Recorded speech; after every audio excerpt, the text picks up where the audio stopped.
De acordo com o dicionário de profecia bíblica da CPAD, o Apocalipse pode ser dividido em pelo menos 8 partes, destacando o número 7. A primeira parte da divisão do Apocalipse corresponde ao tema as 7 cartas endereçadas às 7 igrejas da Ásia Menor. A segunda parte da divisão do Apocalipse corresponde ao tema os 7 selos. A terceira parte da divisão do Apocalipse corresponde ao tema as 7 trombetas. A quarta parte da divisão do Apocalipse corresponde ao tema as 7 figuras simbólicas, sendo elas a mulher vestida de sol, o dragão, o menino, a besta que saiu do mar, a besta que se levantou da terra, o cordeiro no monte Sião e o filho do homem sobre a nuvem. A quinta parte da divisão do Apocalipse corresponde ao tema o derramamento das 7 taças. A sexta parte da divisão do Apocalipse corresponde ao tema a condenação eterna dos ímpios. A sétima parte da divisão do Apocalipse corresponde ao tema a glória da Nova Jerusalém. E a oitava parte da divisão do Apocalipse trata a respeito do epílogo. Agora, na síntese, de forma resumida, eu devo dizer a vocês que existe uma outra teoria que afirma que o Apocalipse pode ser dividido em pelo menos 3 partes. De acordo com esta outra teoria, a primeira parte da divisão do Apocalipse corresponde ao tema as coisas que tens visto, que trata da visão que João teve do Cristo glorificado no meio dos 7 candelabros. A segunda parte da divisão do Apocalipse corresponde ao tema as coisas que são, que trata das cartas enviadas por Jesus por intermédio de João às 7 igrejas da Ásia Menor. E a terceira parte da divisão do Apocalipse corresponde ao tema as coisas que depois destas hão de acontecer, que trata da ascensão do anticristo, a grande tribulação, o milênio, o juízo final e a inauguração da Jerusalém eterna e celestial. Na teoria que divide o Apocalipse em 8 partes, o versículo que nós fizemos menção lendo está inserido no contexto da primeira parte da divisão do Apocalipse, que, como eu lhes disse, corresponde ao tema as 7 cartas endereçadas às 7 igrejas da Ásia Menor. Já na teoria que divide o Apocalipse em 3 partes, o versículo que nós fizemos menção lendo está inserido no contexto da segunda parte da divisão do Apocalipse, que, como eu acabei de lhes dizer, corresponde ao tema as coisas que são, e que também tratam das cartas enviadas por Jesus por intermédio de João às 7 igrejas da Ásia Menor. Então observem vocês e percebam que são nestes contextos das divisões do Apocalipse que está inserido o versículo que nós fizemos menção lendo. Agora, quando nós olhamos para o tema registrado no versículo que lemos, é preciso dizer a vocês esta noite que se faz necessário olharmos para este tema como estando inserido no contexto geral da Bíblia. Se vocês prestaram a atenção na leitura bíblica que fizemos, certamente perceberam que o tema registrado na parte A do versículo que lemos trata a respeito da segunda vinda de Cristo. E por que se faz necessário olharmos para este tema como estando inserido no contexto geral da Bíblia? Porque no tocante a este tema, a segunda vinda de Cristo, sabe-se que a segunda vinda de Cristo é referida na Bíblia de forma direta e indireta 1845 vezes, sendo que só no Antigo Testamento aparece 1527 referências acerca da segunda vinda de Cristo, e no Novo Testamento aparece 318 referências acerca da segunda vinda de Cristo. Dentre as muitas referências acerca da segunda vinda de Cristo contidas na Bíblia, eu quero citar a vocês esta noite algumas contidas somente no livro do Apocalipse. Apocalipse capítulo 1, versículo 7 está escrito: eis que vem com as nuvens, e todo olho o verá, até quantos o traspassaram, e todas as tribos da terra se lamentarão sobre ele, certamente, amém. Apocalipse capítulo 3, versículo 11, que é o versículo base para a nossa breve reflexão esta noite, está escrito: eis que venho sem demora, guarda o que tens, para que ninguém tome a tua coroa. Apocalipse capítulo 4, versículo 8 está escrito: e os 4 seres viventes, tendo cada um deles respectivamente 6 asas, estão cheios de olhos ao redor e por dentro, não tem descanso nem de dia nem de noite, proclamando: Santo, Santo, Santo é o Senhor Deus, o Todo-Poderoso, aquele que era, que é e que há de vir. Apocalipse capítulo 16, versículo 15 está escrito: eis que venho como vem o ladrão, bem-aventurado aquele que vigia e guarda suas vestes, para que não ande nu e não se veja a sua vergonha. Apocalipse capítulo 22, versículo 7 está escrito: eis que presto venho, bem-aventurado aqueles que guardam as palavras da profecia deste livro. No mesmo capítulo 22 do Apocalipse, agora no versículo 12 está escrito: eis que cedo venho, e o meu galardão está comigo, para dar a cada um segundo as suas obras. Ainda no capítulo 22 do Apocalipse, agora no versículo 20 está escrito: aquele que dá testemunho destas coisas diz: certamente venho sem demora. O apóstolo João, o evangelista João, estava tão ávido para que o retorno de Cristo acontecesse em seus dias, que ele completou o versículo de número 20 dizendo: amém, ora vem Senhor Jesus. Quantos têm esta esperança viva no coração de que Jesus está voltando? Glorifique-o esta noite. Aleluia. Mas ainda a título de informação e de introdução, eu devo dizer a vocês também esta noite que a Bíblia num todo é composta de 1189 capítulos. Se nós temos 1189 capítulos contidos na Bíblia e temos 1845 referências acerca da segunda vinda de Cristo, logo se percebe, se nota que se tem mais referências acerca da segunda vinda de Cristo do que propriamente capítulos contidos na Bíblia. Então observem vocês e percebam que este tema, a segunda vinda de Cristo, é amplo, é abrangente em toda a Bíblia. Por isso se faz necessário olharmos para o tema registrado no versículo que lemos, como estando inserido no contexto geral da Bíblia. Mas ainda no tocante a este tema, a segunda vinda de Cristo, eu devo dizer a vocês também esta noite, que a segunda vinda de Cristo se dará em 2 fases distintas. A primeira fase da segunda vinda de Cristo corresponde ao arrebatamento da igreja. Ou seja, na primeira fase, Jesus virá somente para a igreja. Na primeira fase, Jesus virá somente até as nuvens. Na primeira fase, Jesus virá como ladrão de noite. Na primeira fase, Jesus virá como noivo para buscar a sua noiva. Na primeira fase, Jesus virá para os seus santos. Na primeira fase, Jesus virá secretamente.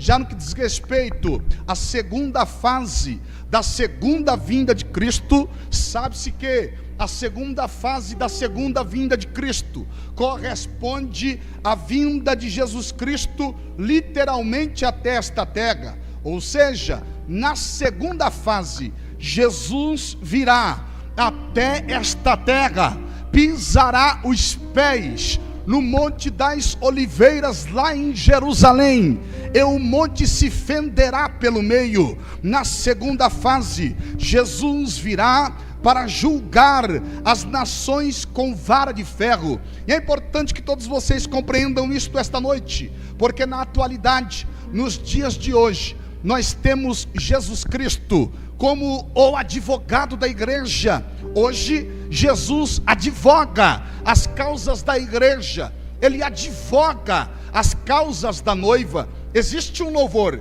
muito entoado na atualidade, muito conhecido de todos nós. E a letra deste louvor diz: advogado fiel. Porque de fato hoje nós temos Jesus Cristo como o advogado da igreja, mas na segunda fase de sua segunda vinda não tem conversa. Jesus virá com semblante severo, se manifestará como juiz e virá para julgar as nações com vara de ferro. Após o julgamento das nações, lá no juízo final, se estabelecerá o grande trono branco.